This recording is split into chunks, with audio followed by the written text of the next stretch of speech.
Dear viewers, कैसे हैं आप सब लोग। तो वेक्टर्स एंड इक्विलिब्रियम हमने स्टार्ट किया हुआ है चैप्टर नंबर 2 और आज हमने बेसिक कॉन्सेप्ट ऑफ वेक्टर में जो सेकंड कॉन्सेप्ट है उसको देखना है और वो है रेक्टेंगुलर कोऑर्डिनेट सिस्टम।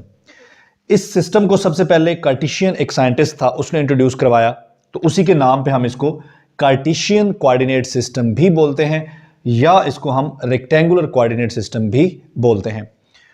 तो रेक्टेंगुलर कोऑर्डिनेट सिस्टम या कार्टेशियन कोऑर्डिनेट सिस्टम क्या होता है, आइए देखते हैं। दो सिंपल डायरेक्टेड लाइंस होती हैं जो एक दूसरे के साथ परपेंडिकुलर होती हैं, ठीक है जी। और ये दो लाइनें हैं, एक जो हॉरिजॉन्टल लाइन है और दूसरी वर्टिकल लाइन है। हम इनके नाम रख लेते हैं। आप किसी एक लाइन को एक्स एक्सिस कह लीजिए और किसी एक लाइन को वाई एक्सिस कह लीजिए। आमतौर पे जो हॉरिजॉन्टल लाइन है हमारी उसको हम एक्स एक्सिस कहते हैं, ये कॉमन प्रैक्टिस है, वरना आप इसको भी एक्स एक्सिस कह सकते हैं, उससे कोई फर्क नहीं पड़ता। और इस जो वर्टिकल लाइन है हमारी इसको हम वाई एक्सिस कहते हैं। और ये जो पॉइंट ऑफ इंटरसेक्शन है, यानी कि जहां पर ये दोनों लाइनें एक दूसरे को काट रही हैं, इस पॉइंट को हम ओरिजिन कहते हैं और ओरिजिन को हम ओ से रिप्रेजेंट करते हैं। तो ये एक सिंपल हमारा रेक्टेंगुलर कोऑर्डिनेट सिस्टम है, ठीक है जी। ओरिजिन से जो राइट साइड पे एक्स एक्सिस है इसको हम पॉजिटिव एक्स एक्सिस कहते हैं और जो लेफ्ट साइड पे है इसको हम नेगेटिव एक्स एक्सिस कहते हैं। इसी तरह से ओरिजिन से ऊपर वाला जो वाई एक्सिस है उसको हम पॉजिटिव वाई एक्सिस कहते हैं और ओरिजिन से जो नीचे वाला वाई एक्सिस है इसको हम नेगेटिव वाई एक्सिस कहते हैं। तो ये वाली जो जगह है एक्स और वाई एक्सिस के दरमियान, इसको हम बोलते हैं एक्स वाई प्लेन। तो ये है हमारा एक्स वाई प्लेन, ये भी एक्स वाई प्लेन है, ये भी एक्स वाई प्लेन है और ये भी एक्स वाई प्लेन है। तो अब हम इस एक्स वाई प्लेन के अंदर एक वेक्टर बनाते हैं, एक पॉइंट बनाते हैं और फिर हम इसके रेक्टेंगुलर कोऑर्डिनेट्स को देखते हैं।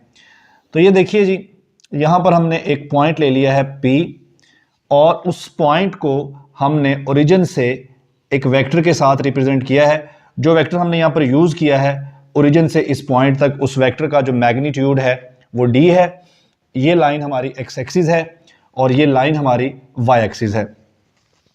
अब अगर हमने ओरिजिन से इस पॉइंट P तक जाना हो, इस पॉइंट P तक पहुंचना हो, तो हम कैसे जा सकते हैं? पहले हम x एक्सिस में मूव करेंगे, ठीक है जी, और फिर हम मूव करेंगे y एक्सिस में। तो जितना आपने x एक्सिस में मूव किया है वो कहलाएगा आपका x कोऑर्डिनेट और उसको हम रिप्रेजेंट कर रहे हैं जी a के साथ। और उसके बाद जितना आपने y एक्सिस में मूव किया है इस पॉइंट P तक पहुंचने के लिए, उसको हम कहेंगे इसका b कोऑर्डिनेट्स। तो ये जो a और b हैं ये इस पॉइंट P के कोऑर्डिनेट्स हो गए, यानी कि पॉइंट P तक पहुंचने के लिए जितना आपने x एक्सिस में मूव किया वो आपका x कोऑर्डिनेट है और जितना आपने y एक्सिस में मूव किया वो आपका y कोऑर्डिनेट है। तो ये हमारा वेक्टर d जो है ये हमने एक डायरेक्टेड वेक्टर लिया है, एक स्ट्रेट वेक्टर लिया है O से P पॉइंट तक। तो ये हमारा जो पॉइंट है ये XY प्लेन के अंदर है। तो ये है जी, इसको हम यूं भी कह सकते हैं वेक्टर इन 2 डायमेंशन। तो ये हमारा वेक्टर है 2 डायमेंशन में। अब इस वेक्टर की या इस पॉइंट की डायरेक्शन बताने के लिए हम एंगल यूज करते होते हैं। एंगल का जो यूज है वो ज्यादा हम उसको डायरेक्शन के लिए यूज करते हैं। तो यहां पर हम एंगल लेते हैं जी, ये एंगल किस किस के दरमियान होगा? ये एक्स एक्सिस के दरमियान और इस वेक्टर के दरमियान होगा एंगल, ठीक है जी। और ये एंगल हम लेंगे एंटी क्लॉकवाइज डायरेक्शन में और इस एंगल का कुछ भी नाम रख लें, हम इसका नाम रख लेते हैं जी थीटा। तो इस तरह से आप एक वेक्टर को 2 डायमेंशन में बना सकते हैं।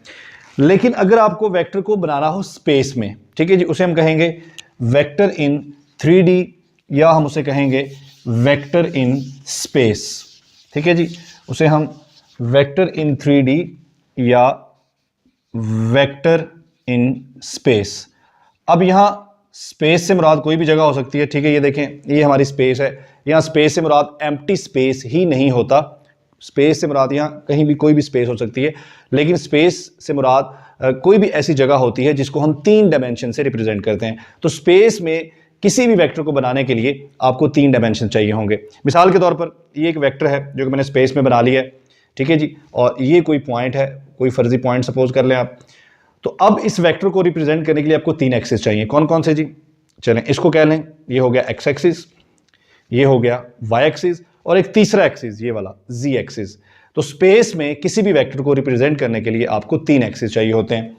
तो अब हम उसको बना लेते हैं जी। ये हमारा पहला एक्सिस है जी एक्स एक्सिस, ये हमारा दूसरा एक्सिस है जी वाई एक्सिस, और ये हमारा तीसरा एक्सिस है जी जी एक्सिस। अब यहां पर हम कोई पॉइंट ले लेते हैं पी स्पेस में। अब मैं स्पेस में तो वैसे मुझे पॉइंट ऐसे लेना चाहिए, ठीक है, लेकिन ऐसे चूंकि मैं बोर्ड पे 3D बना नहीं सकता, तो ये हम इसको ऐसे पॉइंट को ले लेते हैं और ये सपोज कर लें कि ये पॉइंट स्पेस में है। अब कितने कोऑर्डिनेट्स चाहिए होंगे? यहां पे तो हमें 2 कोऑर्डिनेट्स चाहिए थे, एक एक्स कोऑर्डिनेट एक वाई कोऑर्डिनेट। अब हमें 3 कोऑर्डिनेट्स चाहिए, यानी कि एक्स एक्सिस में आप कितना मूव करते हैं इस पॉइंट तक पहुंचने के लिए, वाई एक्सिस में आप कितना मूव करते हैं, और जी एक्सिस में आप कितना मूव करते हैं। ठीक है जी। तो अब आपको चाहिए 3 कोऑर्डिनेट्स। ठीक है जी, एक हमें चाहिए ए, एक हमें चाहिए बी, और एक हमें चाहिए सी। तो जो ए है ये है आपका मोशन, जो आप मूव कर रहे हैं एक्स एक्सिस में उस पॉइंट तक जाने के लिए। ठीक है जी, वो किसी भी यूनिट में आप मूव कर सकते हैं। ठीक है, अगर आप डिस्टेंस की बात कर रहे हैं तो हम कहेंगे ए मैग्नीट्यूड है उस डिस्टेंस का, वो कोई भी डिस्टेंस हो सकता है। ठीक है जी, और बी जो है वो आपका वाई एक्सिस में है, जितना आपने मूव किया कोई भी यूनिट में आप मूव कर लें। ठीक है जी, जो भी आपने यहाँ पे यूनिट यूज किए होंगे अपने स्केल के मुताबिक। और सी जो है ये आपका जी एक्सिस में वो मूवमेंट है जो आपने उस पॉइंट तक पहुंचने के लिए किया। तो ये 3 एक्सिस में आपने मूव किया, एक्स एक्सिस में, वाई एक्सिस में और जी एक्सिस में। तो कोई भी वेक्टर जब स्पेस में जाता है, स्पेस में बनता है, ठीक है जी, तो वहां पे आपको 3 एक्सिस चाहिए होते हैं उसको रिप्रेजेंट करने के लिए, आपको 3 कोऑर्डिनेट्स चाहिए होते हैं उसको रिप्रेजेंट करने के लिए। तो ये तो हो गया जी हमारा वेक्टर इन स्पेस। अब इस वेक्टर की डायरेक्शन बताने के लिए यहां पे तो हम 2 डायमेंशन में थे, सिर्फ हमारे पास 2 एक्सिस थे, इसलिए हमने यहां पर एक ही एंगल यूज किया।